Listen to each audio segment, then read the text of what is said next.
Hello, dear friends. I'd like to say some words about parashat Nitzavim, and particularly chapter 30 in Devarim in Deuteronomy, which is one of the, I would say, surprising prophecies in the book of Devarim, especially since they seem to have come true in our lifetimes. Let's start with a story. In the 19th century, there was a movement called the Chibat Zion movement. You might say the Russian Zionist movement. Of course, Zionism is the attempt to reestablish the Jewish people in their indigenous historical land, which is the land of Israel. This is the Bible says, and historically, and that's why we're called Jews, by the way. We're from the tribe of Judah. Judah was a son of Israel. Vast majority of us, because if you remember the history, the southern kingdom was the kingdom that survived after the northern kingdom of Israel was exiled by Sancheriv, the king of Assyria, in 722 years before the Common Era. Long time ago. So most of the people of Israel were lost during that exile, except for the tribe of Judah, the tribe of Benjamin, which was a tribe just south of Judah and sort of got mixed into Judah, and of course the tribe of Levi, who had representatives, both Levim and Kohanim. Both Levi and the Kohen, which is part of Levi, among the tribe of Judah, because they had cities spread around the country, 48 cities, as it says in the book of Joshua. Now, let's go back to the history from the end of the 19th century.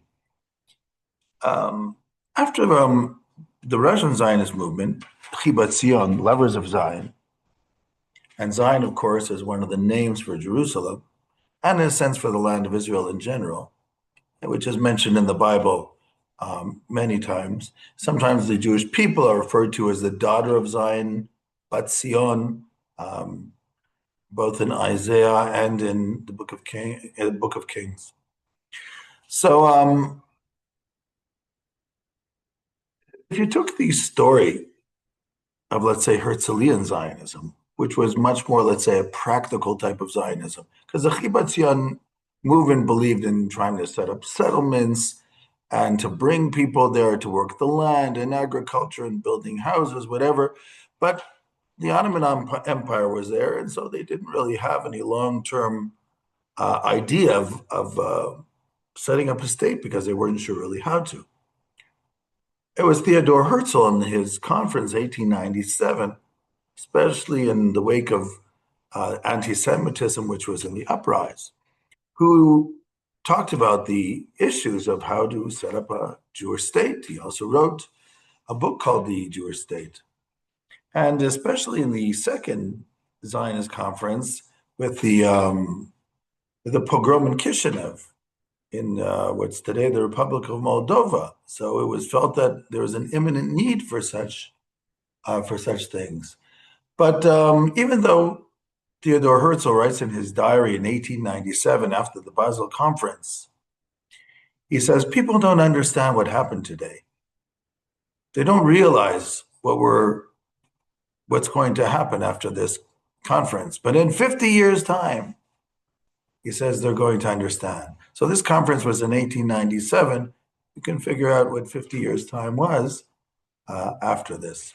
Basically, it means establishment of the state of Israel, which he had no clue would actually happen. And not only did he actually have no clue, that's why it's weird, it's almost prophetic what he writes in his diary. I assume that when Theodore Herzl died around 1905, 1945, he probably was a little bit, I would say, maybe in the feeling that maybe this actually wouldn't happen, because for it to happen, you really need a lot of help and a lot of assistance, and it didn't seem to be coming so easily. So I'm assuming there must have been some disappointment also, because Jews were not really making Aliyah in any large numbers in 1905. I wasn't really clear where the country would come from, because the British were not so eager about it at that point. They had suggested a Uganda plan, which the conferences really were not interested in the end of the day. And it's a good thing. You can't create a country in one place and move it to another place. Only Jews who had lived out of their land for 2,000 years could even think that that's a plausible idea. So it's a good thing it didn't happen. But again, I don't think Herzl would have really known how it's going to happen. I just think to myself sometimes, let's say somebody would have come over to Herzl and say, so, Herzl, what do you think is going to happen? And let's say somebody say, well, or let's say somebody were to discuss Herzl's plan, that he wants to create a Jewish state, but there's an Ottoman Empire. So probably somebody would say, how is this even possible? So let's say somebody said to them, I'll tell you how it could happen. Well, there's going to be a world war. And in that world war, all the empires were falling. The Ottoman Empire will fall, just like the Austro-Hungarian Empire will fall. And because these empires will fall, there'll be all these lands to be grabbed. So whoever grabs the land, they can always create a state within this area under the Ottoman Empire, right? And if the Jews are nice to them, they could get it. So whoever would hear that would say, I mean, that sounds pretty crazy. Well, okay, he says, okay, so let's say in this land grab, the Jews were looked upon favorably and got their homeland back. How would you get the Jews to the land? Because most of them ain't moving nowhere. So, I have that solved also. All we need is then a second world war. And in that second world war, Jews will be persecuted like they've never been persecuted before. So there'll be a lot of world sympathy. And not only the world sympathy, but Jews will have nowhere to go because nobody want to take them while they're being persecuted. So when this is all over, they'll only have the land of Israel to go to, and that'll bring the Jews to the land because there's nowhere else to go, right? Well, I think if somebody would have proposed that, it would have sounded so wacky that anybody would think that this is somebody who needs to be on the funny farm. The only thing is, that's exactly what happened. There were two world wars. You had World War I with the Balfour Declaration, which allowed the Jews to have a homeland in their, have basically a state in their historical homeland. That was called the Balfour Declaration. You had World War II, where all countries closed their doors to Jews. So Jews felt the only place that would accept them is the land of Israel. And even though the British tried to stop them until they left in 1948 from Jews coming, but even after the war, Jews realized this is the only place that will accept us. Now, the strangest part is that all this is described in the Torah in chapter 30 of Deuteronomy. That is the strange part of it. And when you do read it, and Jews have read this from time immemorial, since the giving of the Torah 3,000 years ago, have read this chapter and this parasha over and over again, listening to what it says, but not realizing it actually is going to come to fruition. Now, let me explain. In chapter 28, in the previous parsha, Ki Tavo, the Torah talks about the curses. Now, the curses in the Torah are found in two places. One is the end of Leviticus, Vayikra, and the one here is here towards the end of Devarim, in Deuteronomy chapter 28. And both times it talks about terrible things that are going to happen when the Jews are in the exile from their land, and all the misfortunes and all the difficulties and the vicissitudes that will come by. Nachmanides in the 13th century writes that the story at the end of Leviticus, the curses, you have, of course, the blessings and the curses, but the curses are very detailed. So Nachmanides tries to explain his commentary in that the curses of Leviticus is talking about the destruction of the first temple in 586 and the Babylonian exile. Whereas the curses of Deuteronomy, of Devarim, is referring to the destruction of the second temple by the Romans and the long exile which will be after that. But even so, there is something very unusual. And then, of course, he tries to prove it from different descriptions that are in the in these parashiot. For instance, in Dvarim, it talks about the eagle, which was the symbol of Rome, and a nation that you don't understand their language, like the Greeks and the Romans, etc. But let me just read to you chapter 30. You see, chapter 30, in my opinion, says one of the most unusual thing. It says, after all these things will happen, verse 1, the blessing and the curse, which I have set before you today,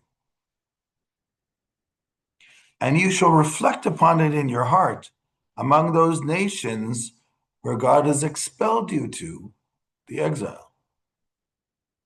And you shall turn to the Lord your God and listen to his voice. And all the commands that I have commanded you today, you and your children with all your heart and all your soul. And God will turn towards you and bring back your captives and have compassion. And he shall return and kibetzcha, which means and gather you from all those nations where he has scattered you. If you shall be scattered even at the corners of the earth, God shall collect you from there and bring you.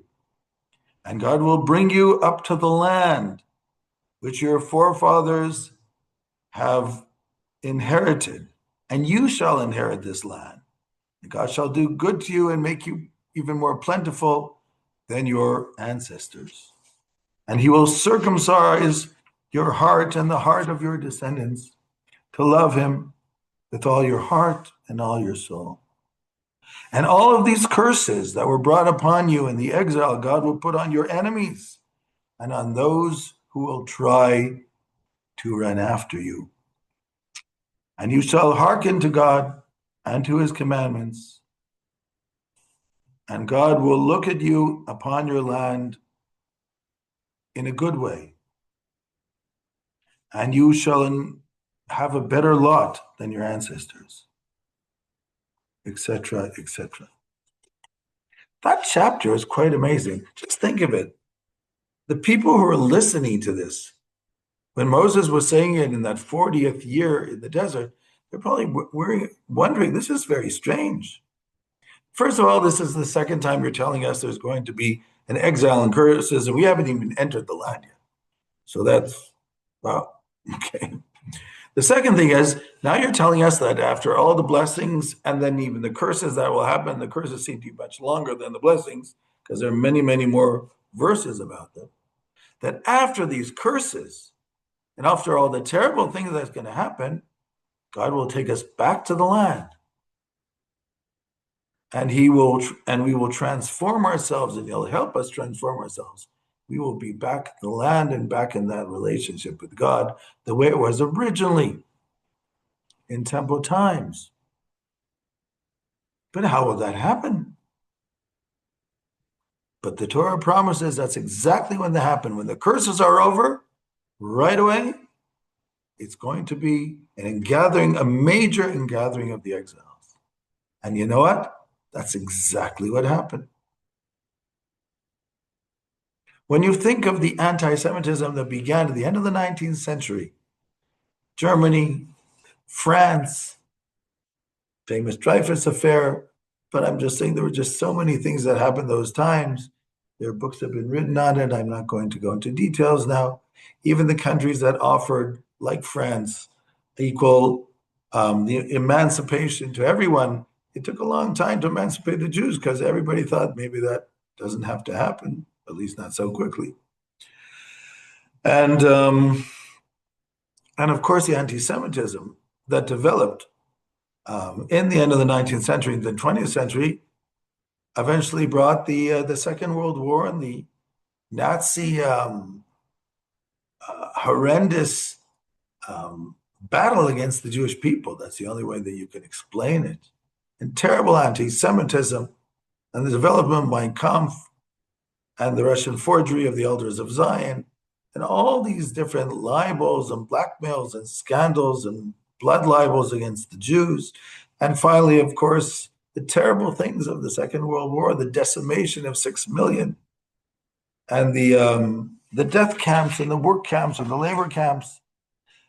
And when the Jewish people was at its worst point, its lowest point in its history, after the destruction of European Jewry and more, out of the ashes, God brought us back to the land from all over the world.